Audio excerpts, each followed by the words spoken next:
is John Dos Passos Coggin, and I am the maternal grandson of American author John Dos Passos.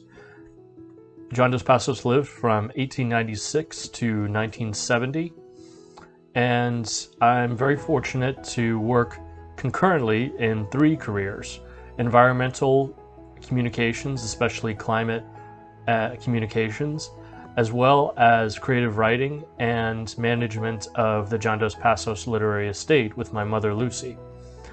And these careers are very fulfilling for me. They engage my desire for service, my passion for service, as well as my passion for creative pursuit, for creative adventure. And what's interesting is that these 3 fields are all rooted in storytelling. That's at the heart of it. And they give my life a great deal of meaning. I'm grateful for that. I'm very fortunate for that.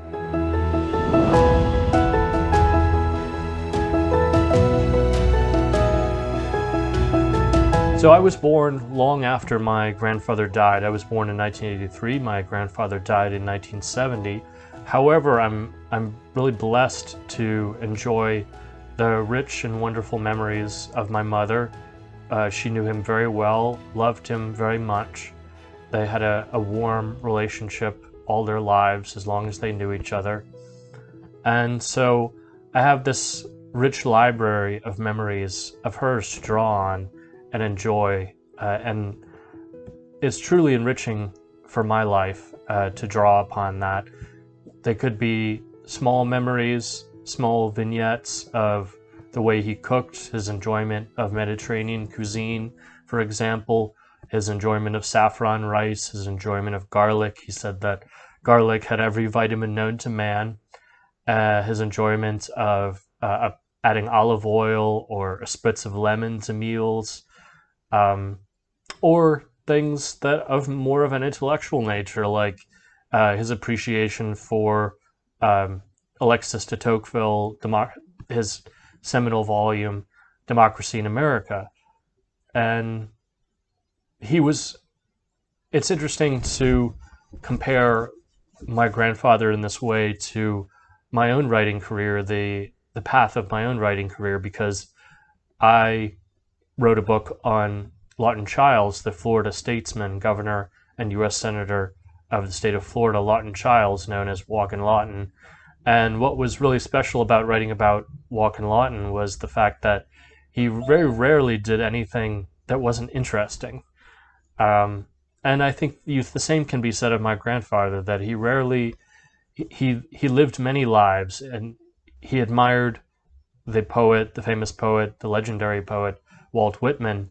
And as Walt Whitman said, I contain multitudes. My grandfather contained multitudes. He contained so many passions, so many lives.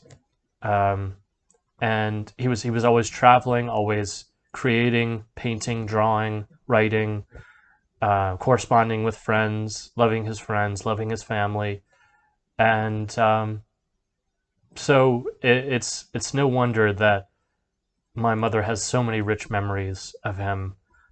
I can think of one additional memory that I'd like to share, which is my mother recalls the day that my grandfather died in 1970, in fall of 1970. She was a student at the time in college at Occidental, and she came home and she was fielding some of the calls from many people, along with her mother, with my grandmother, Betty. And my mother recalls that she counted the number of people who called and said that they truly felt that their best friend had died when my grandfather died, when John Dos Passos died. She counted 14 people who said that. And my grandfather wrote 40 books, approximately 40 books. He was truly a literary genius, but his legacy of friendship, the many long correspondences, the many friendships he carried throughout his life, the way he conducted himself, gave an account of himself with his friends and with his family, his loyalty, his unquestionable loyalty, those are precious gifts, those are precious legacies as much as his literature and his art. He was incredibly talented when it came to writing biographies in brief of famous politicians, famous businessmen of the time, luminaries, cultural, political, economic luminaries. Those are some of the most valuable and best written pieces in his masterful USA trilogy. For example, his short biography of the famous businessman of the time, the business magnate and banker J.P. Morgan, and many of his best biographies, such as The House of Morgan, are bitterly satirical. They're full of style. They have this serrated edge that is incredibly memorable. And on top of that, you can read those pieces and instantly find in a few pages the essence of those characters, the essence of those huge personalities on the page in brief, in very short time. And that's a style that I've always pursued, that I've always emulated and learned a tremendous amount from, whether it's in the pieces that I write for in climate communications, biographies of scientists, or my own biographical poetry, which I enjoy. I would also share that once in Spain, someone asked me if I if I find challenge living in the shadow of my grandfather's legacy. And to that I would say no, because I I very much pursue I pursue his example, I pursue the example of his character and his art, but I don't chase his legacy or attempt to compete with his legacy. On the contrary, I simply enjoy reflecting on it, and I'm enriched by that reflection, and I'm enriched by the power of his example.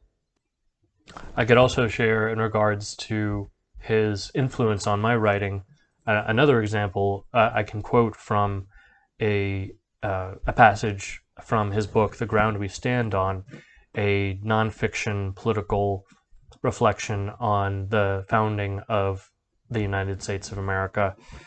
And at the beginning of that book, he wrote, "In times of change and danger, when there was a quicksand of fear under men's reasoning, a sense of continuity with generations gone before can stretch like a lifeline across at the scary present and get us past that idiot delusion of the exceptional now that blocks good thinking."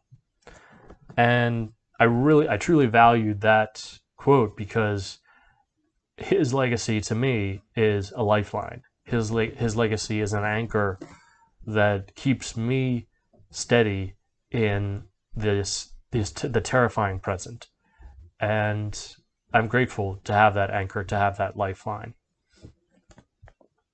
I would say that his legacy manifests itself in the memories that my mother can share and does share, as well as the nonfiction and fiction books he wrote. And I would also point to the many letters that he wrote, which are collected in a book called The 14th Chronicle. They were collected by the late, great biographer of my grandfather, Townsend Ludington, Townie Ludington, as well as video and audio clips. And so those are truly valuable, and those are a lifeline and an anchor. So we own many of his original paintings and drawings. Many of his paintings are watercolor and are therefore subject to deterioration based on the deterioration weathering over time. And so they need to be protected in storage in a controlled atmosphere. And from time to time, they have been put on exhibition. His watercolors have been on exhibition. But right now, the vast majority are in storage. And we also have reproductions of many of his notable paintings in the form of digital files so that we can respond to requests for their use in periodicals, newspapers, magazines, and books. There was a book several years ago that came out that collected and described and analyzed many of his most notable paintings and drawings. It was collected by Donald Pizer, Richard Lehman, and Lisa Nanny, and it's a really excellent collection that I recommend, put out by Clemson University Press. In addition, I could also talk about his style as a painter and a drawer. He did have a notable style. I would say that his sense of biography influenced his painting style. He was an excellent at portraiture, whether it was with the paintbrush or with the pen or the typewriter. And he also had certain colors that he favored, certain really wonderful colors that are that actually you can see behind me in the painting just behind me of Hotel Olofsen, which is a hotel in Port-au-Prince, Haiti, the capital of Haiti, which he visited in 1948 with friends, including one of his good friends, the writer Don Powell. It was just after his first wife, Katie Dos Passos, died that he visited Hotel Olofsen. It was part of a long period of mourning and healing that he underwent after Katie's tragic death in a car accident. And I found this painting to be very special and very meaningful to my life, and that's why I hang it. For one of the reasons I enjoy it so much is that it points to his resilience as a person, and he was someone who dealt in so many tragedies across his life: World War I, World War II, the Spanish Civil War, and the death of his first wife, the tragic death of his first wife. Yet he always found joy in life. He found wonder in the world, and he was always pursuing the world with a deep sense of intellectual curiosity. That was just something that never faded. And so I think that the Hotel Olofsen painting symbolizes that. There are a number of different techniques, tactics that I use and my mother used to protect and advance the Dos Passos literary legacy. For one, there is academia. I serve on the advisory board of the John Dos Passos Society, which is the global academic society that advances scholarship, study of his works. And it is truly a global effort. The current president of the society is from Sweden, the vice president is from Spain, and the treasurer is from the United States.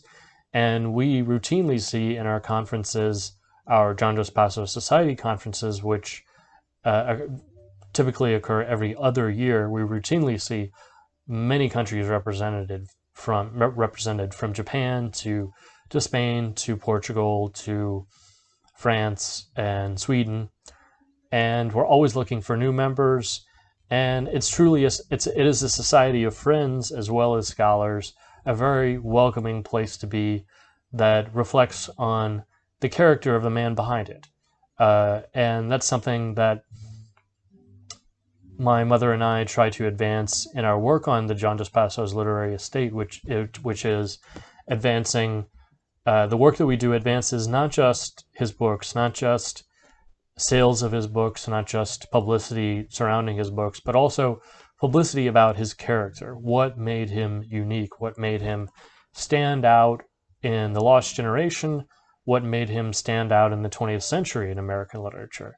And I would say, continuing to follow the theme of internationalism, it is that he was unique because he was an internationalist American writer in the fullest sense of the word. So he was born in Chicago, but he largely grew up across hotels and various travels in Europe, all across Europe.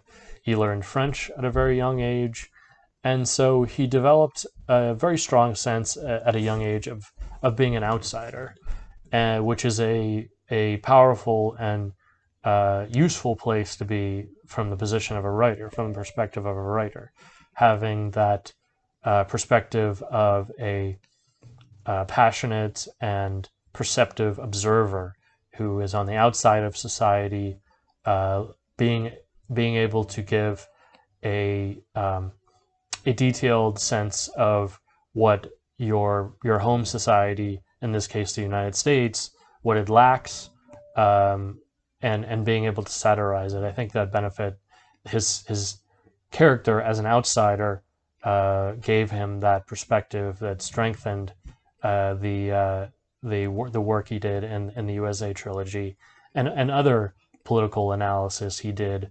And I would also say that in addition to being what being an internationalist meant to him was that you not only traveled in other countries, whether it be Spain or Portugal or Easter Island or Brazil, some of the places where he traveled extensively, you not only spent time in those countries, but you made friends, and you made strong friends that you corresponded with for the rest of his life. And you learned the language, and you learned the cuisine, and you learned the history, and you learned all aspects of the culture so that you could truly communicate with those countries on a peer-to-peer basis, on an equal basis, not simply as an American testing the waters in a country, but an American falling in love with that country and appreciating the good, the bad, all aspects of it. In general, when he traveled extensively in a country, that meant that he planned to write a book about it. So it was an extensive adventure. It was an extensive operation each time he set up shop in another country. So I would say that it's a very exciting time for my mother and I to work on the John Dos Passos literary estate, because I would describe the current position of the estate to be in a state of renaissance, in a state of rebirth and regrowth. There is growth happening in the John Dos Passos Society. There are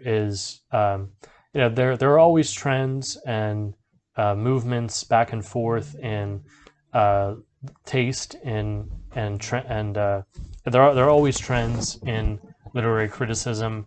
Currents come and go, and there's always opportunities to share his books with people as American society changes, and as people see common ground between problems with the U.S. economy and the with U.S. politics now, and the criticisms that he lodged toward U.S. politics and economy in the USA trilogy. Parallels between the roaring 1920s and the roaring 1990s. Parallels between the Great Recession and the Great Depression. Parallels between demagogues in the 1920s and the 1930s and demagogues in the United States. I would say that a renaissance is underway, and there's no limit to the growth that can happen in his legacy.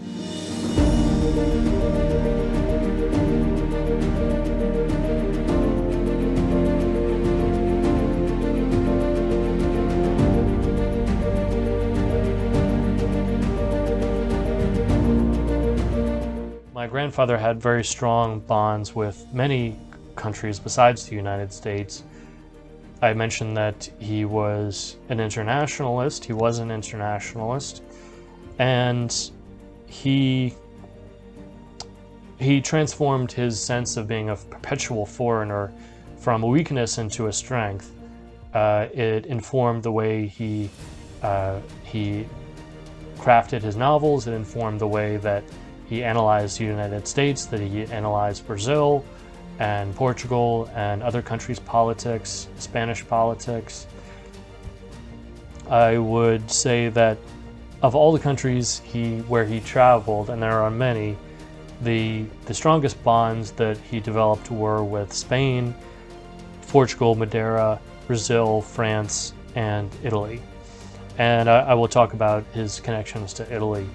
He's had several strong connections to Italy. First of all, it was where he worked as an ambulance driver during World War I, and he wrote in his diaries about Italy. He also drew some very bold and beautiful pastels of Bassano in particular.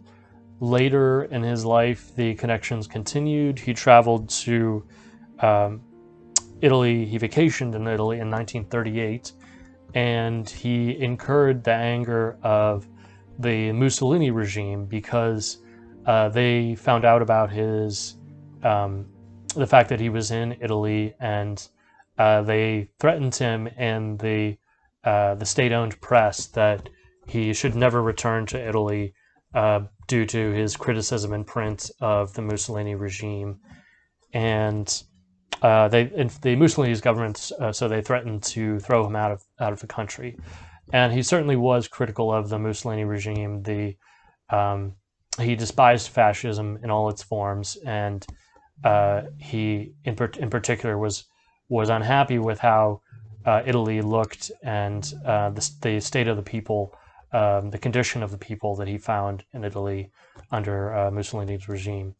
Then later in his life, much later, in about 1948, I think, when he remarried my grandmother Elizabeth Dos Passos, they went on honeymoon to Italy and had a wonderful experience there. And then towards the end of his life in 1967, he received the Feltrinelli Prize for fiction from Italy, and that's certainly a landmark in his literary career because he did not receive very many literary awards. He received the Feltrinelli Prize, the American Academy of Arts and Letters Gold Medal for Fiction, and those were really the major awards that he received for his fiction, and so I think he had several strong connections to Italy, and it was an important country for him. And Cesare Pavese's translations, of course, are hugely significant for the Dos Passos legacy because translators as a whole, translators as a arena in the literary world, as a vocation, play an extraordinary role in building the legacy of a writer, and my grandfather was no exception to that. The foreign translations of Manhattan Transfer, Three Soldiers, the USA trilogy were enormously important in introducing his work to Europe and the rest of the world. And the places where he did not receive a translation, anytime